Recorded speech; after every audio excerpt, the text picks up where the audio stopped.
nos permite estar esta noche aquí, continuar sobre nuestros pasos. Quiero decirles que bendigo el nombre de Dios porque nos ha permitido durante 29 entregas tratar este tema de renovando el alma. Hoy es la entrega número 30. Agradecemos al Señor. Hoy ya será la última entrega. Hemos abordado el tema lo más de la forma más responsable posible. Hemos abordado el tema lo más bíblicamente posible, esperando que eso nos ayude. Seguramente no recordamos todas las cosas que durante todas estas 29 y con estas 30 entregas hemos visto y que vamos a terminar viendo hoy. Sin embargo, pues ahí están los videos en YouTube. Los hermanos que quieran el libro en físico también pueden tener el libro en físico de Renovando el Alma. Y bueno, agradecemos el nombre del Señor. Hoy, como es la última entrega de este tema, de esta temática, ya vamos considerando la corporeidad. Ya vimos los problemas de la corporeidad, vimos el tratamiento de la corporeidad, y hoy vamos a hablar de algo que nos va a ayudar a tener como consistencia, recordando que la vez pasada estábamos hablando de las cosas del materialista, pero también del espiritualista, y esos dos extremos no son muy sanos, que digamos, no son sanos. Entonces, para tener un poco más de firmeza en lo que hemos aprendido y en cuanto a lo que tiene que ver con el aspecto físico nuestro, aunque el tema es renovando el alma, pero no podemos dejar de lado la parte física porque Dios nos creó siendo físicos, ¿no? O sea, somos entes espirituales con un alma en un cuerpo. Entonces, hermanos, hoy vamos a considerar el tratamiento para la dimensión física. Nos vamos a concentrar sobre todo en las diapositivas. Vamos a tratar de agilizarlo lo más pronto posible. Si llegan a tener alguna pregunta, pues la pueden hacer. Arranquemos. Estos desequilibrios se resuelven con el contentamiento, porque lo que hace que realmente lleguemos a la felicidad es mi relación con la materia, no la cantidad de materia que acumule, sino saber relacionarme con ella en lo mucho o en lo poco. Primera de Corintios capítulo 4 verso 11 al 13 leemos: Hasta esta hora padecemos hambre, tenemos sed, estamos desnudos, somos abofeteados y no tenemos morada fija. Nos fatigamos trabajando con nuestras propias manos, nos maldicen y bendecimos. Padecemos persecución y la soportamos, nos difaman y rogamos. Hemos venido a ser hasta ahora como la escoria del mundo, el desecho de todos. Y me ha dicho: bástate mi gracia, porque mi poder se perfecciona en la debilidad. Por tanto, de buena gana me gloriaré más bien en mis debilidades, para que repose sobre mí el poder de Cristo. Por lo cual, por amor a Cristo me gozo en las debilidades, en afrentas, en necesidades, en persecuciones, en angustias, porque cuando soy débil, entonces soy fuerte. Eso lo dice 2 Corintios capítulo 12 del 9 al 10. Usted observará que Pablo está hablando de situaciones adversas y sin embargo él no tiene ninguna queja sobre eso. Filipenses capítulo 4 del 10 al 13. En gran manera me gocé en el Señor de que ya al fin habéis revivido vuestro cuidado de mí, de lo cual también estabais solícitos, pero os faltaba la oportunidad. No lo digo porque tenga escasez, pues he aprendido a contentarme, cualquiera que sea mi situación. Sé vivir humildemente y sé tener abundancia en todo, y por todo estoy enseñado, así para estar saciado como para tener hambre, así para tener abundancia como para padecer necesidad.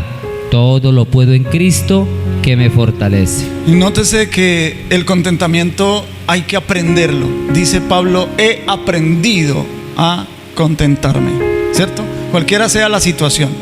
Eso no es algo automático, eso no es algo que nosotros logremos desarrollar por nuestra naturaleza. Hay que aprenderlo, hay que aprender el contentamiento. Esa es la clave para la felicidad.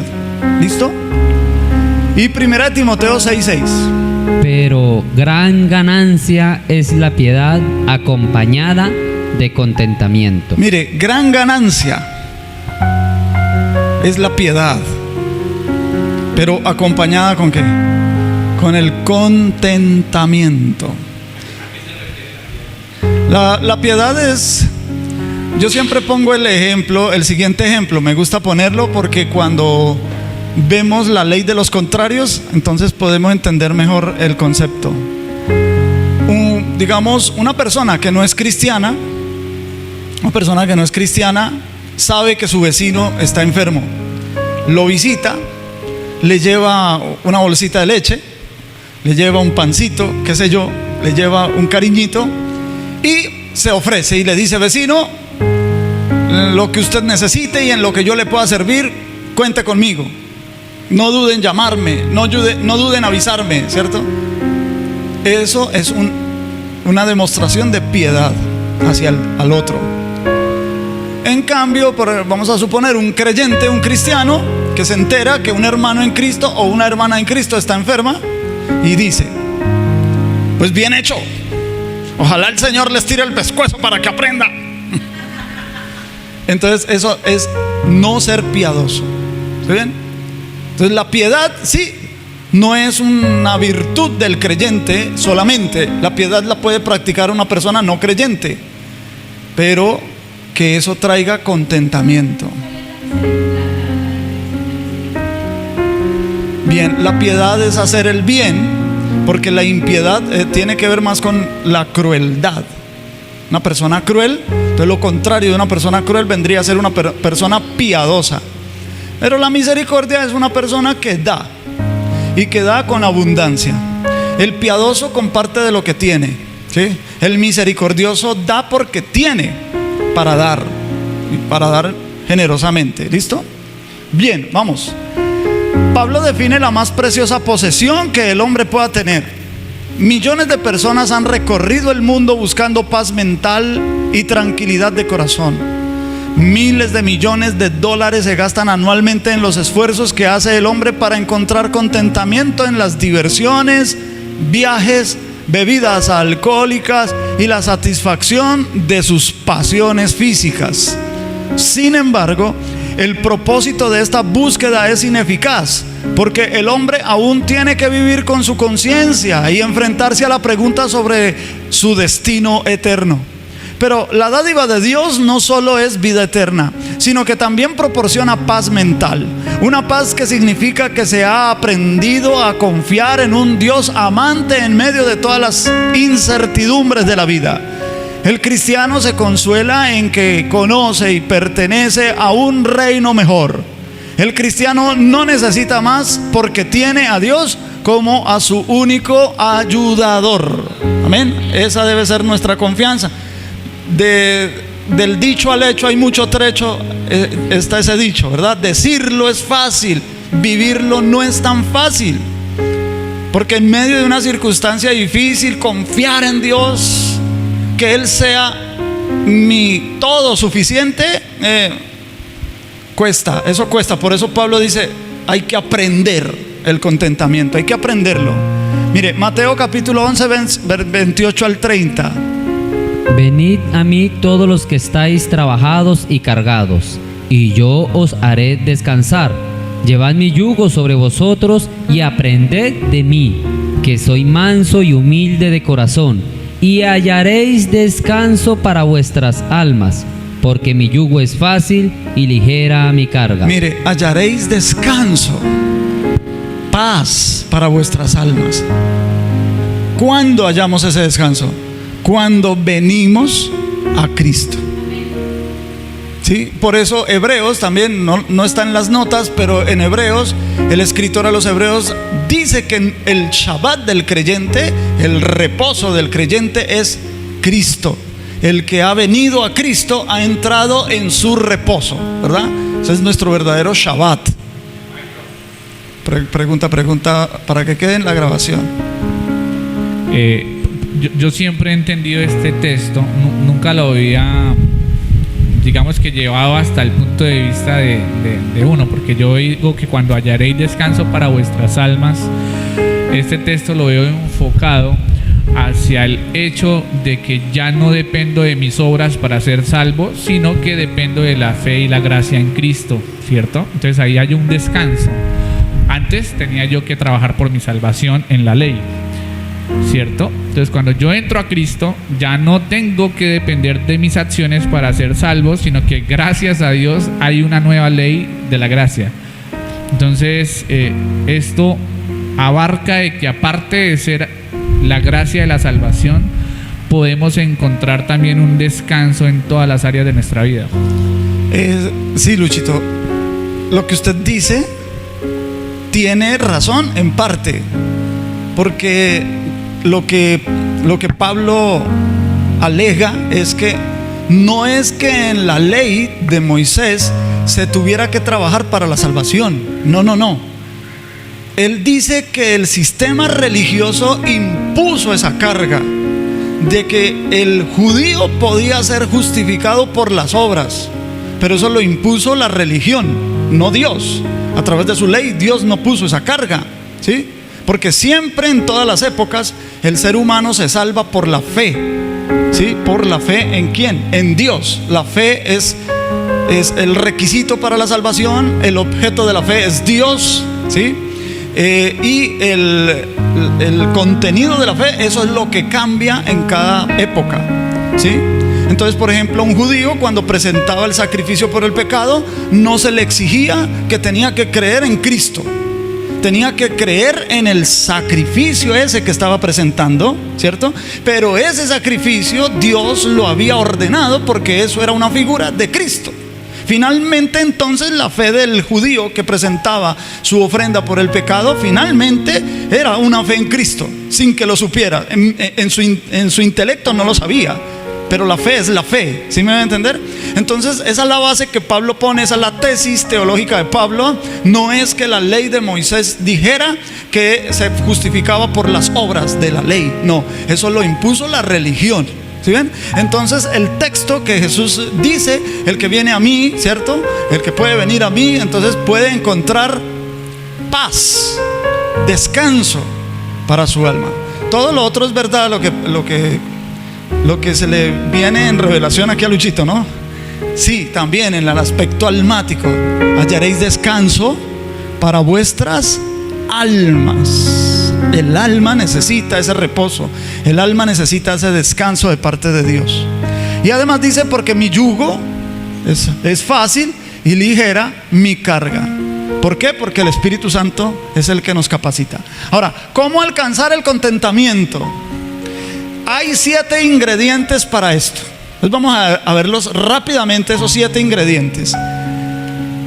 Primer ingrediente, la paz almática, que es de la que estamos hablando. Paz almática significa libertad, en especial del miedo, del estrés, de la ansiedad, de la culpa, de la carencia y, en suma, de todas las emociones negativas. Este es el ingrediente más importante, porque si se tiene éxito en la acumulación material, pero no tiene paz almática, no podrá disfrutar de esa abundancia. Marcos capítulo 4, verso 37 al 38. Pero se levantó una gran tempestad de viento y echaba las olas en la barca, de tal manera que ya se anegaba, y él estaba en la popa, durmiendo sobre un cabezal. Y le despertaron y le dijeron: Maestro, ¿no tienes cuidado que perecemos? Eso lo habíamos citado así de forma libre la vez pasada. Jesús durmiendo, la tempestad. Pero ¿por qué Jesús dormía tan plácidamente? Conocía su propósito, ¿verdad? Tenía paz. una paz completa. Él sabía que él no iba a morir ahí, ni nadie tampoco. Segundo ingrediente, salud y energía. De eso vamos a hablar con detalle ahora más adelante. Pero hoy sabemos, como resultado de una investigación exhaustiva en medicina y psicología, que existe una correlación muy importante entre la paz psíquica y la energía. Repito, eso lo vamos a ver ahorita más con detalle.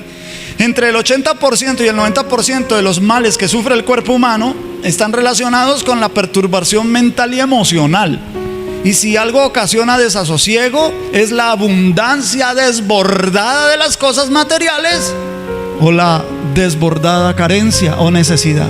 Los dos extremos perturba el alma. La persona con muchas posesiones no vive tranquila, vive pendiente, vive hasta con miedo, contrata guardaespaldas, etcétera, ¿no? Y una persona en extrema escasez también su alma mantiene perturbada, ¿verdad que sí? Entonces ninguno de los dos tiene paz. Entonces la medicina psicosomática se basa en el descubrimiento de que la psique, o sea el alma, enferma el cuerpo. Entonces al lograr niveles más altos de paz psíquica, automáticamente tendremos mejores niveles de salud y energía. Proverbios 17:22. El corazón alegre constituye buen remedio, mas el espíritu triste seca los huesos. Tercer ingrediente, relaciones amorosas.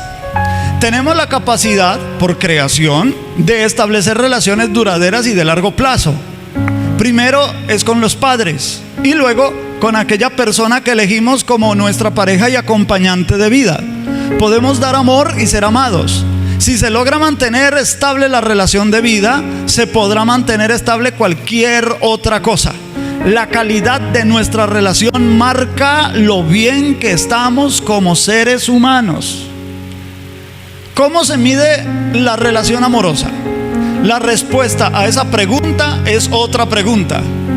¿Cuánto se ríe con la otra persona? Ese es el indicativo, la agujita que marca, ¿no? ¿Cuán saludable es su relación amorosa? Entonces la agujita es ¿cuánto se ríe usted con la pareja? ¿Tienen momentos agradables? ¿Tienen momentos en que se ríen? ¿O la mayor parte es tensionante, no? Cantar de Cantares 4:10. Cuán hermosos son tus amores, hermana, esposa mía. Cuánto mejores que el vino tus amores y el olor de tus ungüentos que todas las especias aromáticas. Entonces hay el vino que para la cultura judía, el vino es sinónimo de alegría, de gozo. Dice que mejores que el vino son tus amores, ¿no? Entonces el querer estar más con la pareja que ingerir un poco de vino para estar alegres, pues eso ya dice mucho de su bienestar en la relación de pareja, en su relación amorosa. Cuarto ingrediente, libertad financiera.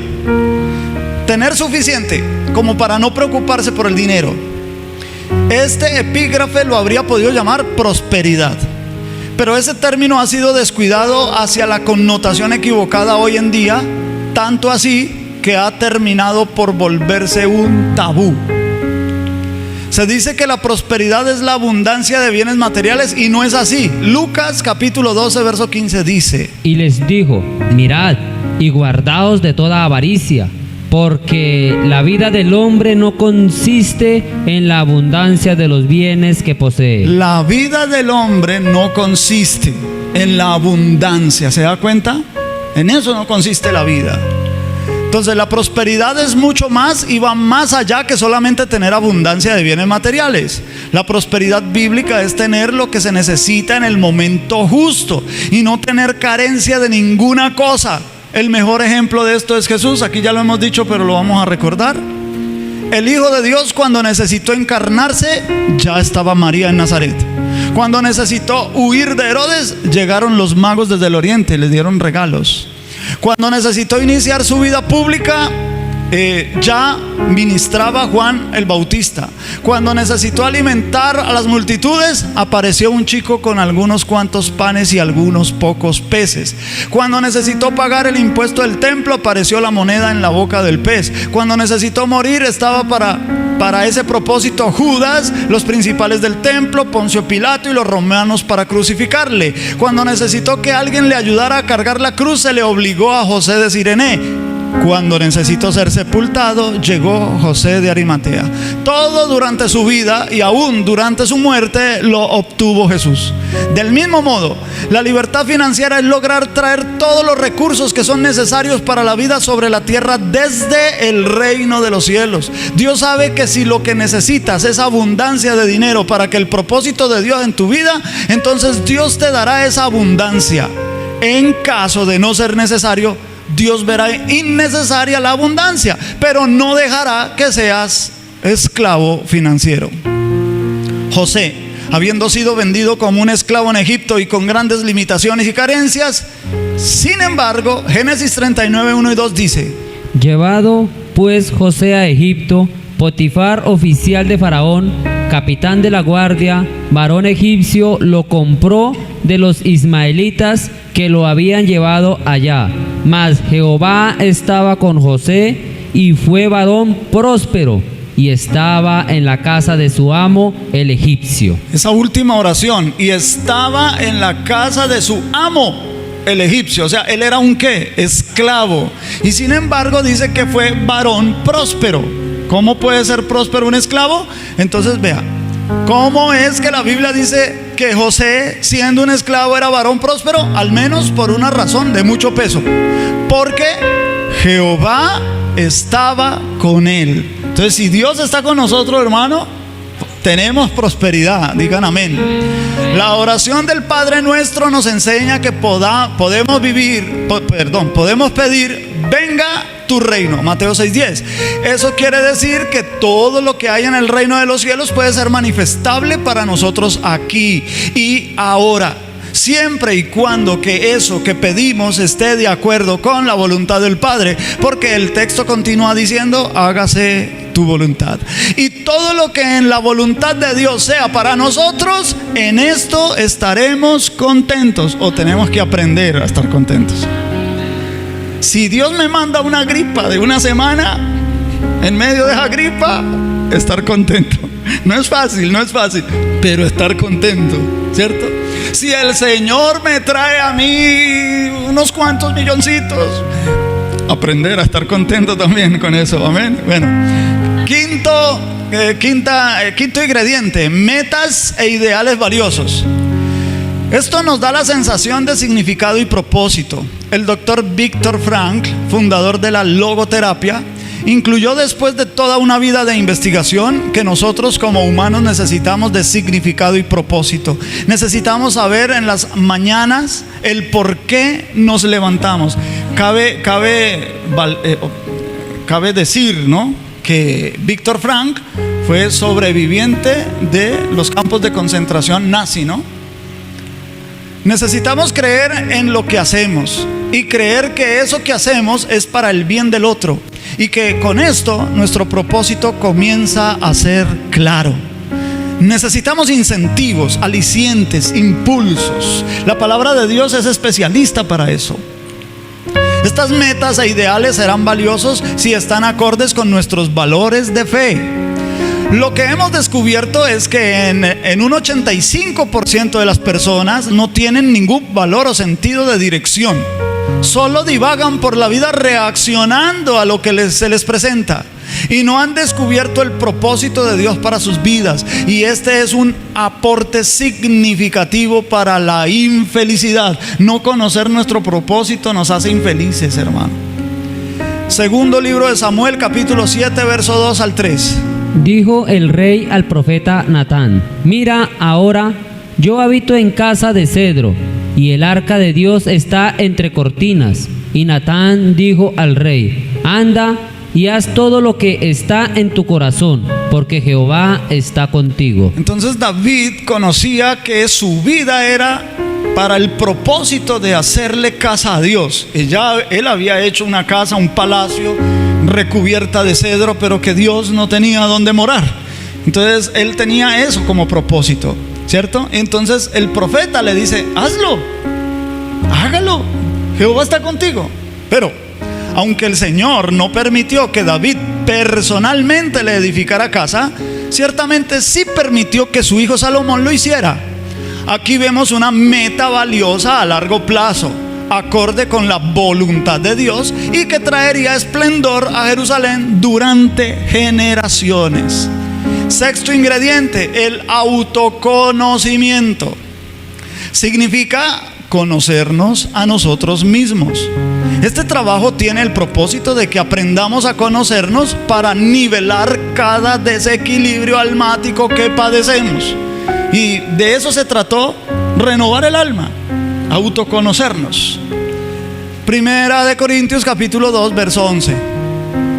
Porque ¿quién de los hombres sabe las cosas del hombre sino el espíritu del hombre que está en él? Esa es una clave importante. El autoconocimiento se trata de llegar a conocer nuestra verdadera identidad, nuestro yo real, llegar a nuestro espíritu. Y séptimo ingrediente, sentido de cumplimiento personal. Abraham Maslow, alguien que vivió entre 1908 y 1970, fue un psicólogo estadounidense conocido como uno de los fundadores de la psicología humanista, una corriente psicológica que postula la existencia de una tendencia humana básica hasta la salud mental, que se manifestaría como una serie de procesos de búsqueda, de autoactualización y de autorrealización. Él llamó a ese punto actualización de uno mismo. Es llegar a tener la sensación de que se está convirtiendo en todo lo que se es capaz de convertirse. Pero que quede claro, no buscamos promover la autorrealización. El ser humano fracasará siempre que no actúe por el Espíritu Santo. Pero sí buscamos dar a conocer que tenemos potencialidad por creación y aún más por redención, con que podemos colaborar con Dios para la renovación. Entonces nosotros no hablamos de autorrealización, sino hablamos de renovación. ¿Listo? Porque la autorrealización convierte al ser humano en autosuficiente. Entonces ya no va a querer nada con Dios. No. Nosotros dependemos de Dios. De hecho, la renovación es imposible sin la obra de Dios en nosotros. Dios lo que está esperando es que nosotros colaboremos con Él para que Él haga ese trabajo en nosotros. Este trabajo pretende orientar hacia el logro de renovar nuestra alma, algo que nos tomará toda nuestra vida. Pero si logramos trabajar en la renovación, podremos vivir nuestras vidas en la vida abundante que promete el Señor. Juan 10:10. El ladrón no viene sino para hurtar y matar y destruir. Yo he venido para que tengan vida y para que la tengan en abundancia. Vivir una vida abundante, esa es la voluntad del Señor, porque para eso vino Él, ¿cierto? Ahí dice, yo he venido. ¿Para qué? Para que tengan vida y para que la tengan ¿cómo? En abundancia. Hay dos claves para que esto sea posible. A toda la abundancia, por ejemplo, en el antiguo pacto, para un hebreo la abundancia, ¿a qué se refería? A la largura de vida. Por eso el primer mandamiento con promesa aparece: honra a tu padre y a tu madre para que tengas larga vida. El considerar que la persona podía vivir largo tiempo sobre la tierra era una gran bendición, una gran abundancia. ¿Me van a entender? Y usted lee con frecuencia que los hombres de Dios vivieron largos días. Por ejemplo, Job, ¿no? Y Job murió lleno de días, dice así, ¿no? Lo mismo dice de Moisés, que Moisés a los 120 años, pero estaba lleno de vida, que no se oscurecieron sus ojos. ¿Me voy a entender? Esa es, por ahí empieza el concepto de abundancia bíblica, ¿no? Más que los temas materiales, porque cuando se consideraba que había vida, pues todo lo demás también podía ser atraído a la persona. Una persona que agradara a Dios, esas cosas, la persona se vuelve como un imán. Si la vida de una, sea larga o sea corta, la que Dios nos dé, si esta vida que Dios nos da es agradable a Dios, hermano, nos volvemos imanes de las bendiciones de Dios. Porque el Señor dice: si oyeres la voz de Jehová tu Dios para guardarla, para ponerla por obra, vendrán sobre ti todas estas bendiciones y te alcanzarán. O sea, no hay que ir a buscar las bendiciones nos buscarán, las bendiciones nos alcanzarán por la obediencia. Entonces, hay dos claves para que esto sea posible. Número 1, comprensión, y 2, fe. Cuando la comprensión se multiplica por la fe, es igual a resultados. Entonces recuerde la ecuación: C por F igual a R, ¿no? Comprensión, si tú comprendes cuál es tu propósito, si tú comprendes la voluntad de Dios, si haces que tu vida sea para agradar a Dios, si comprendes eso y tienes la fe, multiplicas eso por tu fe, entonces vas a tener ¿qué? Resultados. Este trabajo pretende aumentar dramáticamente en usted su comprensión y brindar las herramientas para mejorar eficazmente su esfuerzo, no solo para que haga las cosas bien, sino para que haga bien las cosas, y esto aumentará de igual manera todos sus resultados. Mire el énfasis: haga las cosas bien, a hacer las cosas bien. Pero el énfasis aquí es: haga bien, haga bien. El bien está antecediendo a las cosas. ¿Me voy a entender? Bueno, listo. Realineación. Ahora, como hemos hablado de desalinealidad, ahora vamos a hablar de realineación. Sabemos que hay 3 fuentes principales de energía. Número 1, el alimento. La nutrición que provee las proteínas y vitaminas que necesitamos para mantener o la mantención biológica, ¿no? Número 2, el aire. La cantidad de oxígeno que respiramos es una fuente muy importante de energía. De hecho, biológicamente hablando, nosotros estamos vivos o mantenemos la vida porque el oxígeno llega al cerebro. Cuando ya no llega al cerebro, morimos. Es, digamos, como la definición médica de estar vivo o de estar muerto. Y tercero, la energía espiritual, la más importante. La forma en que tomamos las cosas del mundo que nos rodea y las interiorizamos, pero además y también las que nos mueve interiormente. Una situación puede hacer que se tenga una descarga de energía espiritual para guiarla, y la misma situación puede hacer que la energía espiritual decaiga. Eso va a ser relativo. No obstante, debido a la desalinealidad de nuestra alma, la polarización entre el movimiento y la magnitud sufrió una inversión y la energía disminuyó en el nivel del espíritu. Eso lo vimos al principio. Por eso ahora dependemos de todas las demás dimensiones externas al espíritu para que la energía pueda ser filtrada y refinada, para que el espíritu pueda fortalecerse. Adán, cuando fue creado, no era así. Para recordar un poquito, ¿no?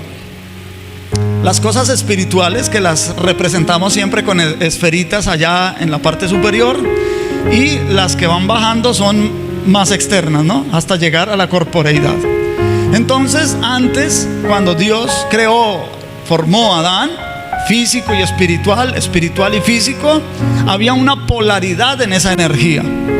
Entre más elevada era la dimensión, o más interna, por ejemplo el espíritu, tenía una magnitud mayor, ¿listo? Pero un movimiento menor. Entonces esa era la polaridad. El espíritu disfrutaba de una energía poderosa, ¿sí? Y un movimiento mínimo. Y esto era lo que podía lograr que Adán fuera eterno, pudiera vivir eternamente así, ¿sí? Porque no dependía de la energía física para mantenerse en vida y para llevarla luego al espíritu. No, la energía más poderosa en Adán estaba en el espíritu, ¿sí? Y entre más externa era la dimensión, pues había más movimiento, aunque con poca energía, ¿sí? Pero después del pecado, la polaridad sufrió un cambio. Entonces ya el espíritu quedó con menos movimiento y menos energía. Y entre más externa la dimensión, más movimiento, más energía. Y gastamos más energía en lo corporal que en lo espiritual. Señora. Pastor, es que quiero saber si entendí. O sea que después del pecado, nuestro espíritu necesita, por decirlo de alguna manera, alimentarse de energía. Entonces necesita ser traspasado a través del alma. ¿O cómo? No entendí. Que lo espiritual depende energéticamente de las dimensiones más externas.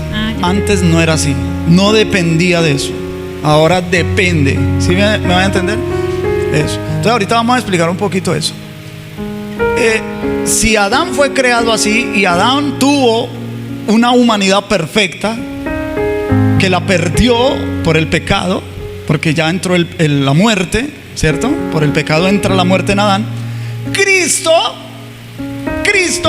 el postrer Adán, también venía así, perfecto. También venía así, perfecto. Si él hubiera querido seguir viviendo, que no lo hubieran crucificado a la edad que lo crucificaron, pues seguramente él no iba a envejecer. Él iba a vivir eternamente así. ¿Sí me va a entender? Pero para que pudiera la muerte tener efecto en su humanidad, en la cruz tuvo que cargar con nuestros pecados y hacerse pecado. Ahora que se hizo pecado, ahora la muerte podía tener legalidad en él. Si no, no. Hubiera podido quedarse crucificado ahí y nunca morir. ¿Me va a entender? Si él no hubiera tomado el pecado nuestro, él hubiera quedado vivo ahí. Pero él muere porque él toma nuestro pecado. De hecho, él muere cuando quiso morir. Cuando él entrega su espíritu, ahí es que muere. No es porque la muerte quiso matarlo. No. La muerte tuvo legalidad en él, aunque se hizo pecado, pero la muerte tuvo que esperar a que él mismo entregara el espíritu. Si no, no muere.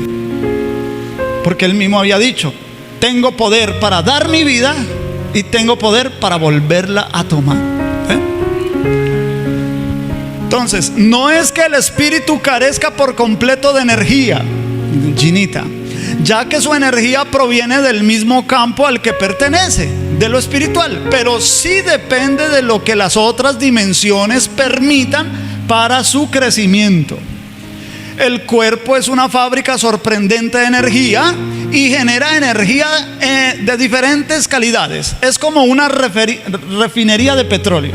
Entonces ahorita vamos a ver una gráfica, pero vamos a conceptualizar la energía como, digamos, como unidades, ¿no? Entonces, ¿cuántas unidades necesitaría el cuerpo para refinarla a la voluntad? ¿Cuánto necesitaría la voluntad? ¿Cuántas unidades de energía necesitaría la voluntad para refinarla a la emoción? Y de ahí refinarla al intelecto y de ahí refinarla al espíritu. Veamos la gráfica. Arriba usted encuentra la energía espiritual representada en la línea púrpura. Luego la energía mental representada en la línea roja, la energía emocional representada en el azul celeste, la energía volitiva en la línea amarilla y la energía física en la línea de color verde. ¿Listo? Aquí vemos lo externo y lo interno. Lo externo es lo físico, luego viene la voluntad, luego la emoción, luego lo mental y luego lo espiritual. Mire todo lo que hay que refinar. Entonces aquí venimos en este cuadro que en la línea verde, la más larga, la más gruesa, representa 10,000 unidades. Eso es un ejemplo cualquiera, ¿no? Por poner algo, una cifra. No es que sea así, ¿no? No vaya a creer que toca ahora buscar los alimentos, a ver cuántas unidades de energía me voy a comer para refinarlas. No, es un ejemplo hipotético, mire. Pero supongamos 10,000 unidades de energía consumimos en lo físico. De estas 10,000 van a quedar 1,000 unidades para la voluntad.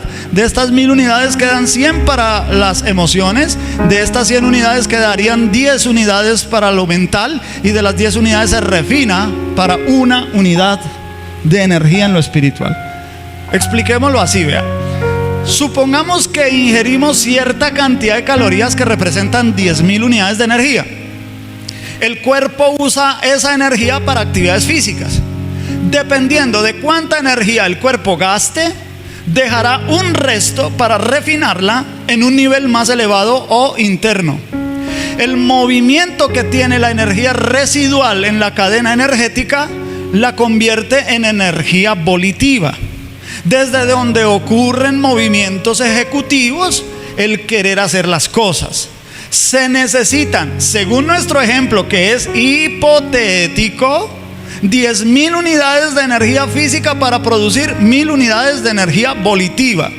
En caso de que en un día de trabajo o ejercicio físico se agoten todas las unidades de energía física, el cuerpo prioriza el reponer la energía física primeramente, ya que no tiene nada de energía volitiva y no quiere hacer nada más sino descansar.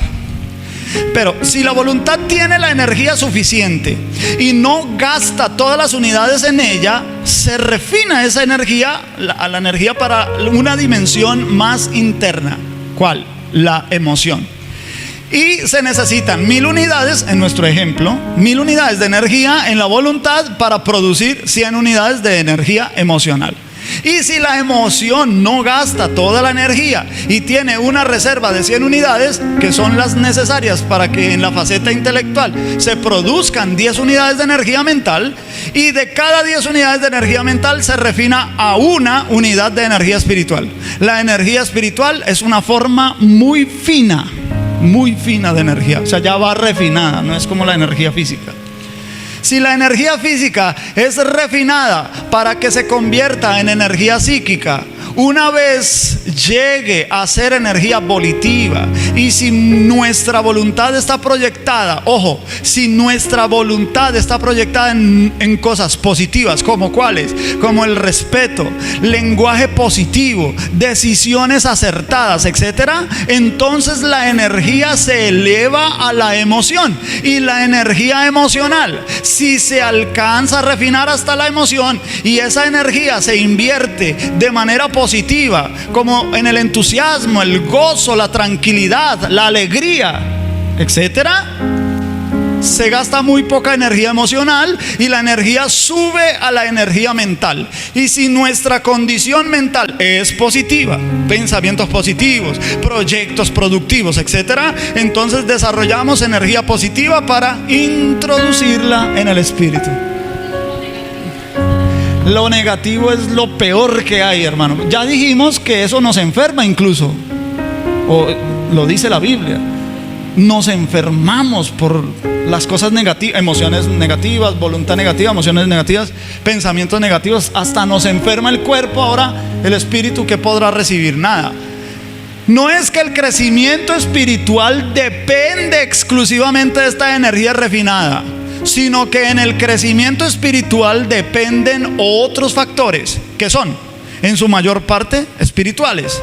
El Espíritu Santo, con su residencia en nuestro espíritu, ya es la capacidad máxima que tenemos a nuestro favor. La palabra de Dios, el Espíritu Santo que la inspiró, son las fuentes de los pensamientos positivos, emociones positivas, decisiones positivas.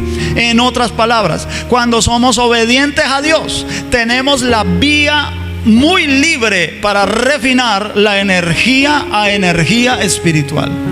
¿Sí?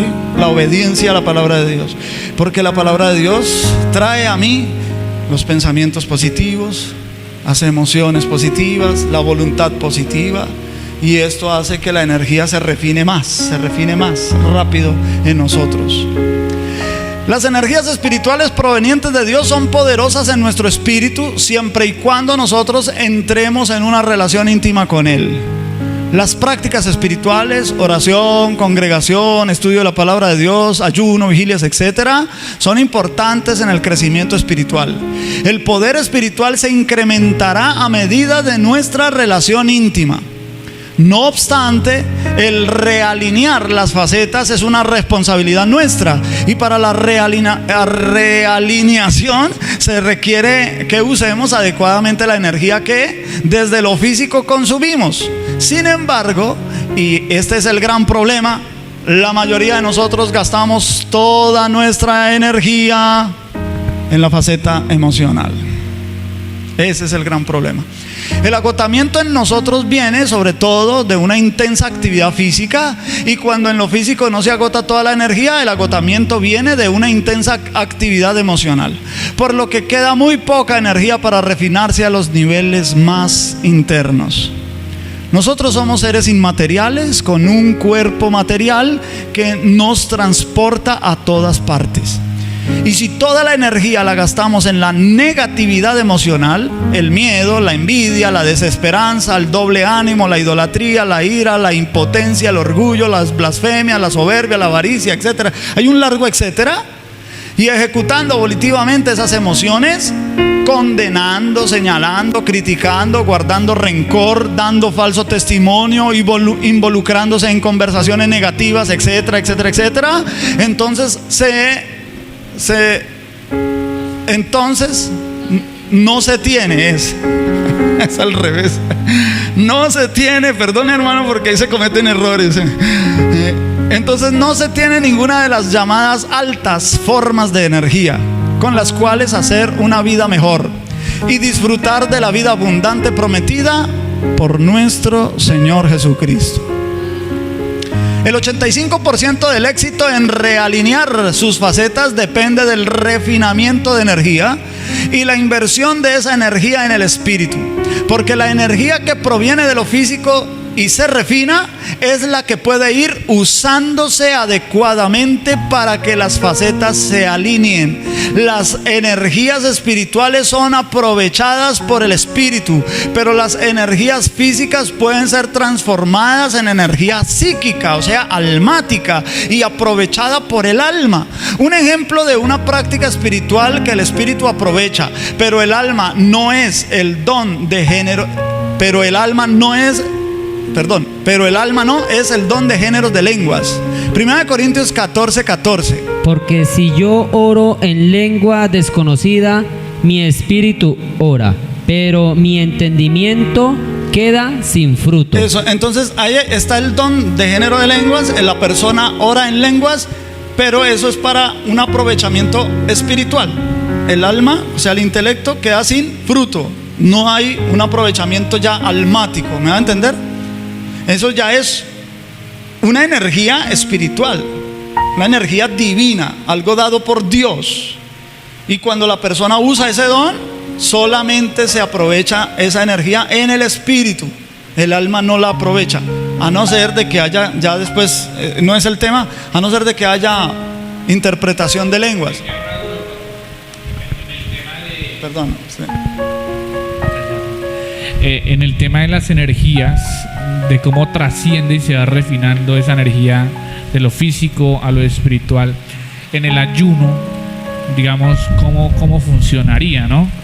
Porque no estamos ingiriendo como energía, ¿cierto? Entonces ahí cómo nos va a ayudar el ayuno, entonces cómo operaría en ese momento. Sí, bueno, el ayuno, por eso el ayuno es un momento para estar con Dios, ¿sí?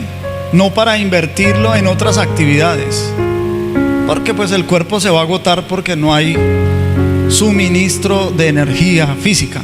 Entonces cuando una persona ayuna y está solo con Dios, esa energía que el cuerpo mismo comienza a equilibrarse, porque cuando se hace un ayuno prolongado, más de 3 días de ayuno, el cuerpo entra en un desespero por el alimento. Pero esto es así hasta el 3er día. El 3er día ya el cuerpo se estabiliza y la energía física, la energía corporal, solamente hidratándose, esa energía se refina más rápido. ¿Por qué? Porque tú no estás haciendo otras actividades. Tú no estás en tu trabajo, no te estás enfrentando a decisiones del trabajo, la parte volitiva, no te estás enfrentando a emociones del entorno de afuera, ¿sí?, que pueden producir emociones negativas, ni tampoco estás pensando en las cosas de tu entorno, que la mayoría de esas son negativas, sino que estás solamente con el Señor.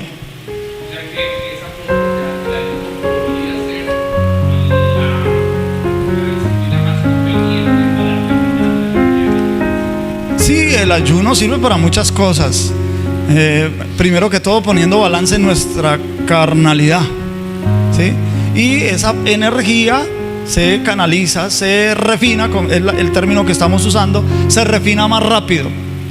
Siempre y cuando el ayuno haya un apartamiento para ese ayuno, ¿sí? Haya un apartamiento para ese ayuno. Cuando uno hace un ayuno, pero de todas maneras usted está trabajando, es un sacrificio que uno hace más que nada para controlar las emociones, las pasiones desordenadas en nosotros mismos, ¿cierto? Pero no podemos decir que se haga un trabajo de refinamiento, porque pues hay uno en el trabajo, está usted enfrentado a todo, ¿no? A una rabieta, a todo eso. Entonces ahí ya cualquier emoción negativa, hermano, ahí se gasta, no se refina. Y claro, le da más hambre. Usted está oliendo por allá que el restaurante por allá le hace llegar olores. Entonces, pero cuando uno tiene un retiro espiritual, que fue lo que hizo el Señor Jesús se fue para el desierto, tuvo un retiro espiritual, ¿verdad? Eso es un ayuno más efectivo, más eficaz. Bueno, tenemos creo que esta no la vimos. Tenemos la capacidad para ser felices, para ser más eficiente en el servicio a Dios, para ser mejor padre o madre, o hijo o hija, o mejor empleado o jefe, o emprendedor, o vecino y amigo. Tenemos la capacidad de hacer de nuestra vida lo mejor que hasta ahora ha sido. Tenemos la capacidad de tener más paz mental, emocional y volitiva. Tenemos esa capacidad. Tenemos la capacidad de controlar nuestros pensamientos, nuestras emociones y voluntad. Lo que debemos hacer es mirar nuestras vidas en términos de positivo. Por algo existen todas esas promesas de Dios en la Biblia, porque Dios desea que llenemos nuestra vida de lo positivo de Dios. Aléjese de las expresiones negativas que surgen de usted. Aléjese de personas negativas, influencias negativas. ¿Como cuáles? Como libros, revistas, sitios en la web, películas, etcétera, que sean negativas. Alejarse de eso urgentemente. Alejarse de esas cosas con decisión. Ahora bien, servirá mucho identificar qué tipo de personas somos frente a la resolución de la desalinealidad del alma y cómo se comporta a la hora de enfrentar esa realidad. En psicología se dice que hay dos tipos de personalidades básicas. Uno, el evasor. Es la persona que no desea enfrentar la realidad. Él siempre está esperando que la realidad se aleje, que algo extraordinario pase o algo cambie.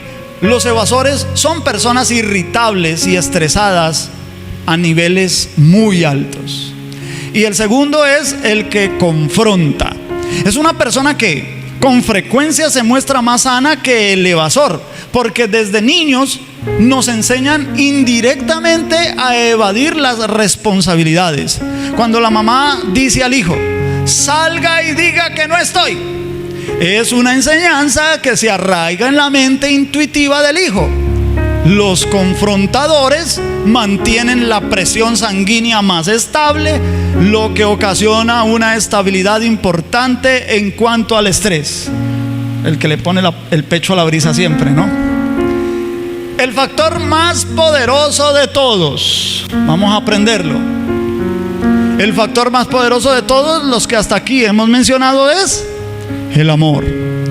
Cuando nos volvemos hacia el panorama de nuestra vida como personas ya mayores, analizamos y vemos que no recordamos los logros que obtuvimos, la riqueza que acumulamos, los títulos que ostentamos, las peleas que ganamos. Solamente recordamos a las personas a las que amamos. Esto es un estudio que se hizo en personas con enfermedades terminales que saben que van a morir en cualquier momento y les piden que recuerden su vida. Las cosas triviales casi no se recuerdan. La búsqueda de la mente está siempre en cuánto amé y cuánto fui amado. ¿Cómo creer en el amor? No es fácil, pero es simple aprender a amar.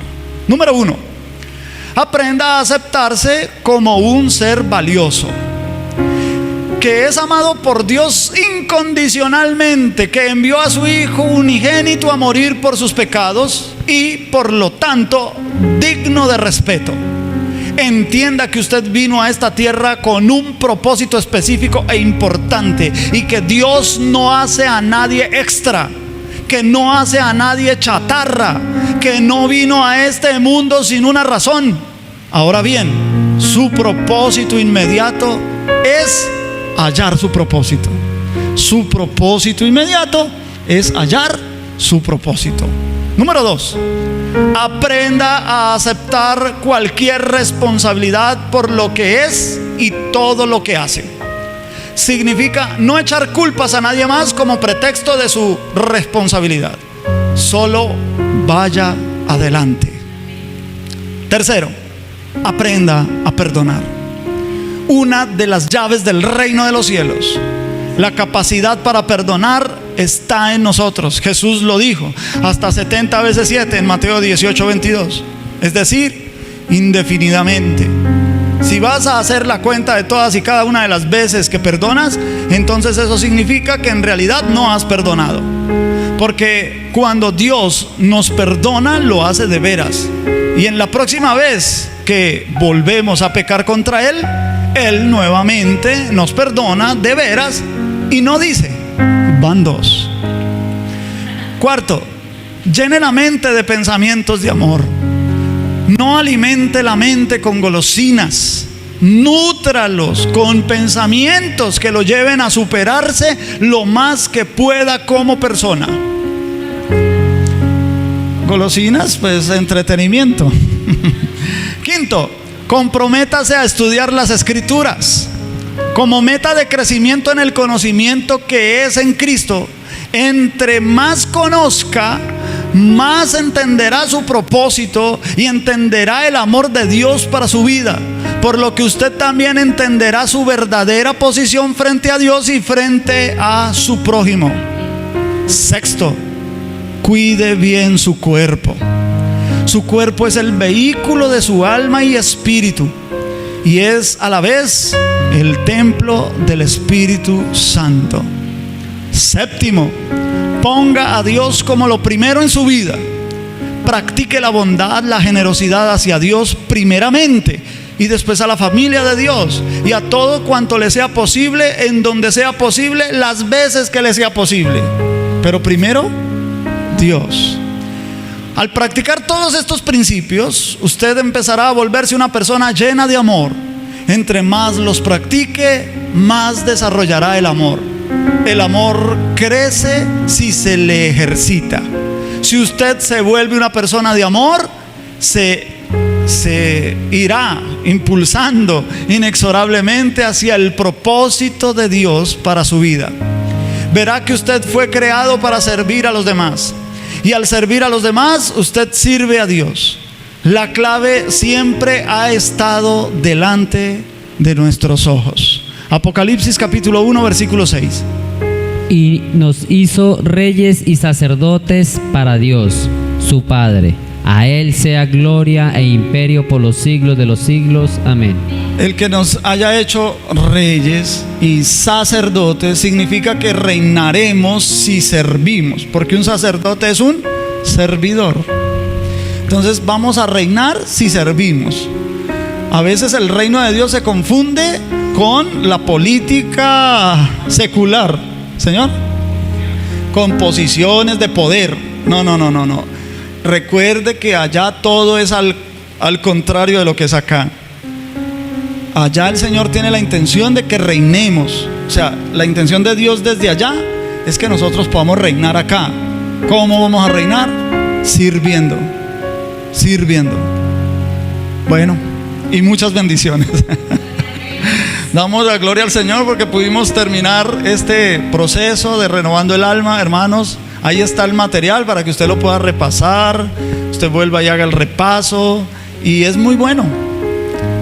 Recuerde los ejercicios que hicimos al principio, la oración de silencio, la interiorización mientras oramos. Esas cosas nos van a ayudar mucho, hermanos queridos. Yo mismo he sido edificado. Mientras yo estuve haciendo la investigación, leyendo por aquí, leyendo por acá, haciendo esto, haciéndolo aquello, para cada 8 días traer esta enseñanza, hermanos, yo mismo siento que he sido edificado, yo mismo he aprendido mucho y yo mismo reconozco que me falta todavía mucho. Entonces nos toca, hermanos, todos somos iguales, estamos en la misma posición frente a Dios y nos toca trabajar todos los días para renovar el alma. Vamos a orar, vamos a darle gracias al Señor.